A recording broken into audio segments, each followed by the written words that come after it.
रुद्र ने पलट कर देखा तो उसके पीछे और कोई नहीं बल्कि खुद दुर्योधन खड़ा था और गुस्से में देख रहा था। श्रुति के महल से निकल जाने की खबर अब तक उसे मिल चुकी थी।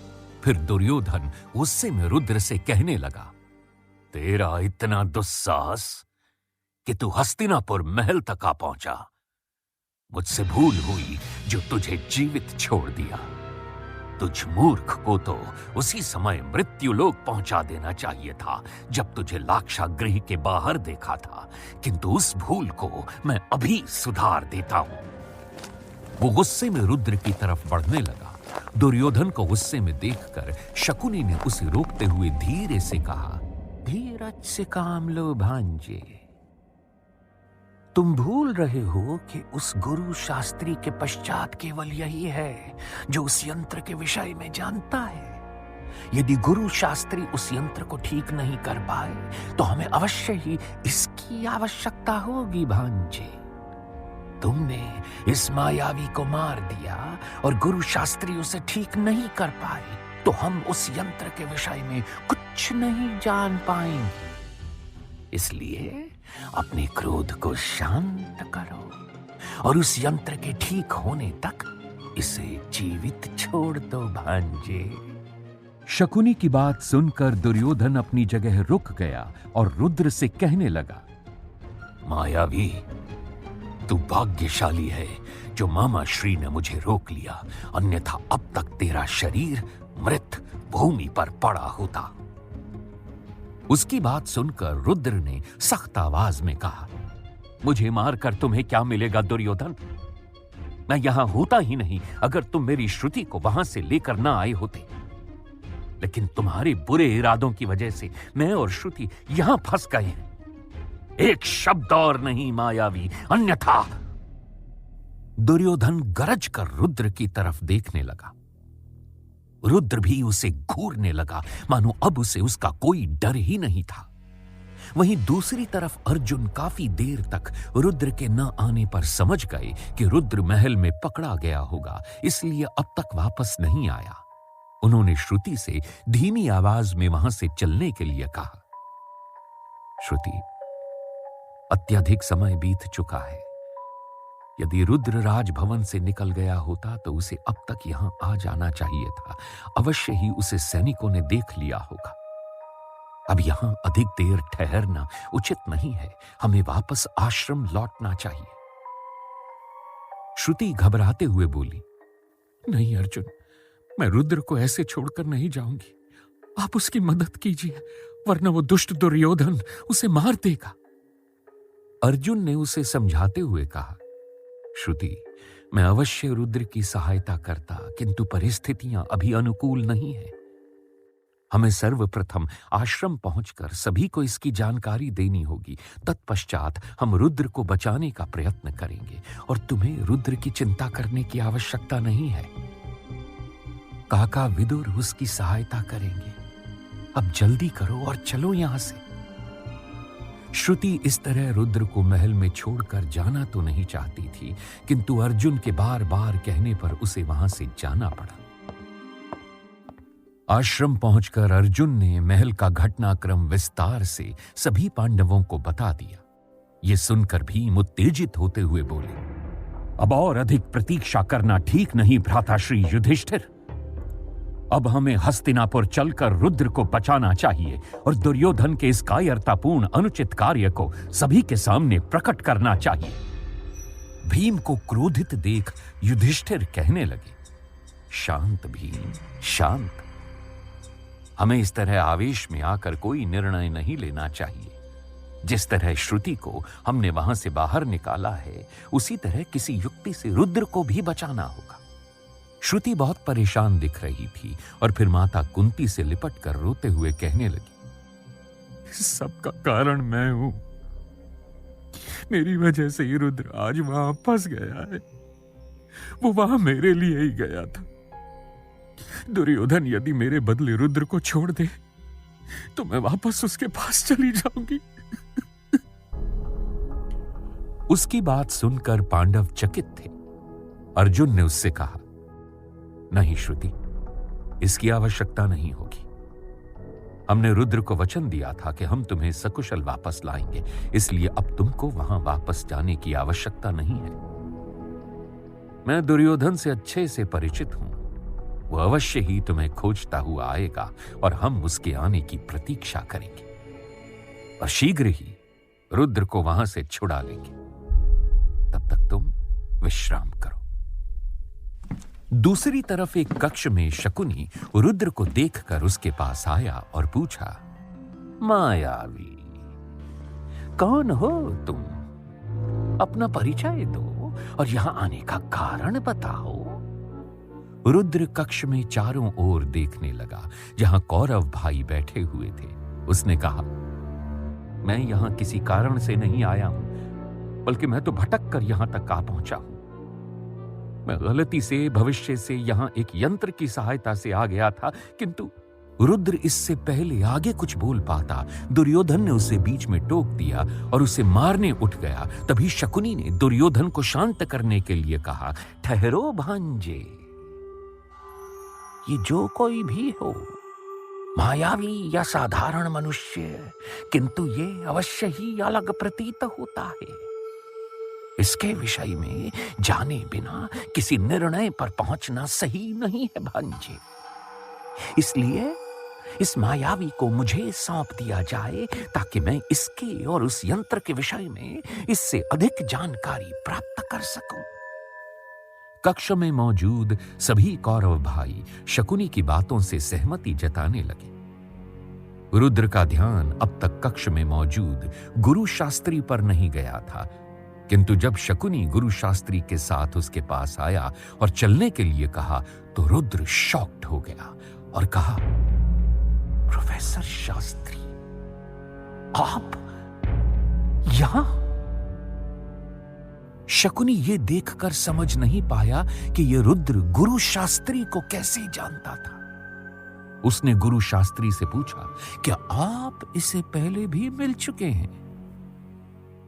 गुरु शास्त्री ने उसे बताया, शकुनी, इसके विषय में मैं आपको अवश्य बताऊंगा, किंतु पहले हमें इसे अपने साथ ले जाकर उस यंत्र के विषय में पर्याप्त जानकारी प्राप्त करनी चाहिए।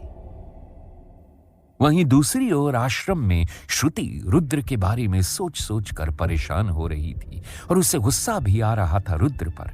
उसे यही लग रहा था कि यदि वो उसे पहले ही उस मशीन को इस्तेमाल करने से रोक लेती तो शायद वो लोग यहां न होते। वो परेशान होते हुए रुद्र के कपड़ों के पास जाकर बैठ गई और उन्हें उठाकर अपने सीने से लगा लिया और फिर रुद्र की जैकेट को मारते हुए बोली, रुद्र, क्यों तुम्हें हर काम को करने और हर डिसीजन को लेने में जल्दबाजी होती है हमेशा? देखो, अब डाल लिया ना, फिर प्रॉब्लम में हमें।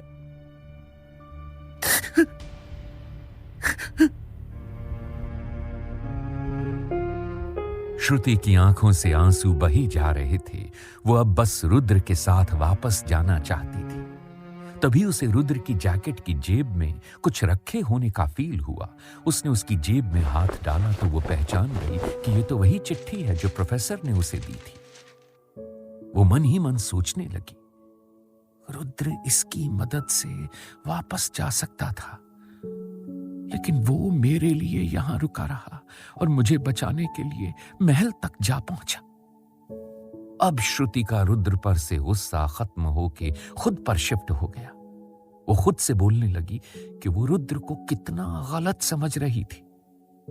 वो उस चिट्ठी को खोलकर पढ़ना चाहती थी, लेकिन उसे प्रोफेसर की कही बात याद आ गई और उसने चिट्ठी को अपने पास रख लिया। उसी समय सहदेव ने सभी को आकर सूचित किया कि दुर्योधन और दुशासन अपने सैनिकों के साथ जंगल में श्रुति की तलाश कर रहे हैं और धीरे धीरे आगे बढ़ते हुए आश्रम की ओर आ रहे हैं। सभी पांडव ऐसे ही किसी अवसर का इंतजार कर रहे थे जब दुर्योधन बेपरवाह गुस्से में श्रुति को ढूंढता हुआ महल से बाहर आएगा। अर्जुन ने कहा, यही सही समय है। यदि हम दुर्योधन को बंदी बना लें तो हम रुद्र को सरलता से उससे छुड़ा सकते हैं। उनकी बात सुनकर श्रुति भी उनके साथ जाना चाहती थी, लेकिन सभी ने इसमें खतरा होने की बात कहकर श्रुति को आश्रम में माता कुंती के पास रहने के लिए कहा। श्रुति उनसे कहने लगी, भले ही मैं आप सभी के साथ उससे युद्ध नहीं कर सकती, लेकिन मैं उसका ध्यान जरूर भटका सकती हूं। आप मेरी चिंता मत कीजिए। यदि रुद्र मेरे लिए महल तक जा सकता है तो मैं भी आप सभी के साथ वहां जाकर उसकी मदद के लिए कुछ ना कुछ तो कर ही सकती हूं। श्रुति की बात सुनकर सभी उसे देखने लगे और उसे अपने साथ ले जाने के लिए सहमत हो गए। वो सभी ये देखकर प्रसन्न थे कि रुद्र और श्रुति एक दूसरे से इतना प्यार करते हैं कि वो दोनों एक दूसरे को बचाने के लिए कोई भी जोखिम उठाने को तैयार थे। वहीं जंगल में दुर्योधन और दुशासन अलग अलग दिशाओं में श्रुति को खोज रहे थे। गुस्से में दुर्योधन ने इस ओर ध्यान ही नहीं दिया कि वो लोग धीरे धीरे पांडवों के बिछाए जाल में फंसते जा रहे थे। नकुल और सहदेव श्रुति के साथ दुशासन की तरफ बढ़ने लगे और दूसरी तरफ अर्जुन, भीम और युधिष्ठिर दुर्योधन के सामने जा पहुंचे।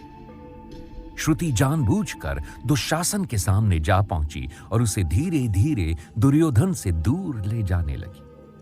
नकुल सहदेव ने छुपकर दुशासन के साथ आए सैनिकों को एक एक करके मार गिराया। जब तक दुशासन कुछ समझ पाता कि तभी नकुल और सहदेव उसके सामने जा पहुंचे। वो अब अकेला हो चुका था। दुशासन उन्हें साधु के भेष में पहचान नहीं पाया। उसने उन्हें ललकारा, कौन हो तुम साधु? यूं इस तरह मेरा मार्ग रोकने का क्या प्रयोजन है तुम्हारा? क्या तुम नहीं जानते कि मैं राजकुमार दुशासन हूं? यदि सकुशल रहना चाहते हो तो हट जाओ मेरे मार्ग से और इस स्त्री को मुझे सौंप दो। उसकी बात सुनकर नकुल और सहदेव हंसने लगे और कहा, क्या हुआ दुशासन? तुम भयभीत क्यों हो? जिस सुंदर स्त्री की तलाश में तुम आए हो वो यही है तुम्हारे सामने। आओ आगे बढ़ो और ले जाओ इन्हें अपने साथ। दुशासन नकुल की बात सुनकर गुस्से में अपने रथ से उतरकर उनके सामने जा पहुंचा और नकुल से युद्ध करने लगा। किंतु नकुल और सहदेव ने उसे जल्द ही बंधक बना लिया और उसे दुत्कारने लगे। सहदेव ने कहा, तुम्हें युद्ध कौशल में अभी और पारंगत होने की आवश्यकता है और साथ ही यह भी सीखना आवश्यक है कि किसी स्त्री के साथ कैसे व्यवहार किया जाता है। वहीं दूसरी ओर दुर्योधन ने तीनों पांडवों को साधु भेष में देखकर पूछा, साधु, क्या तुमने किसी सुंदर स्त्री को किसी के साथ इस ओर आते देखा है? भीम हंसते हुए बोलने लगा, हाँ अवश्य देखा है, किंतु तुम उसे क्यों ढूंढ रहे हो? उसने गुस्से में साधु भेष धरे पांडवों से कहा, मुझे सिर्फ इतना बताओ कि वो कहां है। मैं यहां तुम्हारे प्रश्नों के उत्तर देने नहीं आया। मैं उस स्त्री की तलाश में यहां तक आया हूं। अर्जुन ने उस पर तंज कसते हुए कहा, तो अब हस्तिनापुर के राजकुमार दुर्योधन युद्ध और आखेट नहीं अपितु स्त्री खोजने का कार्य करते हैं। और वो जोर से हंसने लगे। मूर्ख, तुम मुझे कोई साधु नहीं जान पड़ते। अवश्य ही तुम कोई ढोंगी हो। ऐसा प्रतीत होता है कि तुम्हें अपने प्राणों का भय नहीं, इसीलिए मेरे साथ आमोद प्रमोद कर रही हो। ठहरो, मैं तुम्हें बताता हूं कि राजकुमार दुर्योधन क्या करते हैं। वो अपने रथ से नीचे उतर आया और साधुओं के भेष में आए पांडवों से युद्ध करने लगा। किंतु भीम और अर्जुन ने जल्द ही उसे बंधक बना लिया। वो गुस्से में कहने लगा, तुम भूल कर रहे हो साधु।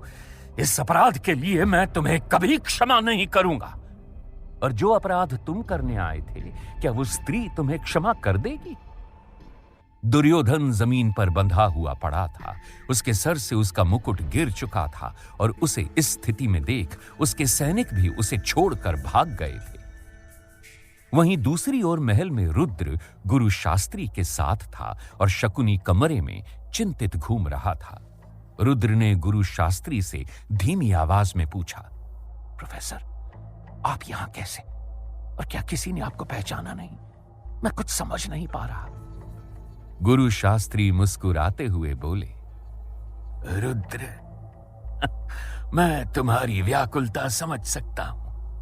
जल्द ही तुम्हारे सभी प्रश्नों का उत्तर दूंगा, किंतु मैं प्रसन्न हूं कि तुमने इन मुश्किल परिस्थितियों में भी उस चिट्ठी का इस्तेमाल नहीं किया। तुम सच में बहुत बहादुर हो। रुद्र उनकी बात सुनकर कंफ्यूज लग रहा था। वो कहने लगा, लेकिन प्रोफेसर, मैं अपने पास्ट में जाना चाहता था, तो फिर यहां इस वक्त में, इस महाभारत काल में कैसे पहुंच गया?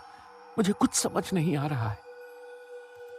मैं तुम्हारी परेशानी का कारण समझ सकता हूं रुद्र, किंतु अभी मैं तुमसे इतना ही कह सकता हूं कि मैं तुम्हें भविष्य में भी मिल चुका हूं, और भविष्य को आधार मानकर कहा जाए तो आज हम तुम्हारे भूतकाल में भी मिल रहे हैं, जो कि अब तुम्हारा वर्तमान ना बन जाए।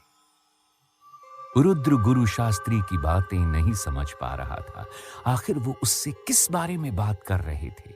गुरु शास्त्री के चेहरे पर रुद्र को कंफ्यूज देखकर एक रहस्यमयी मुस्कान आ गई और उन्होंने उससे कहा, जल्द ही तुम्हें तुम्हारे सभी प्रश्नों का उत्तर मिल जाएगा।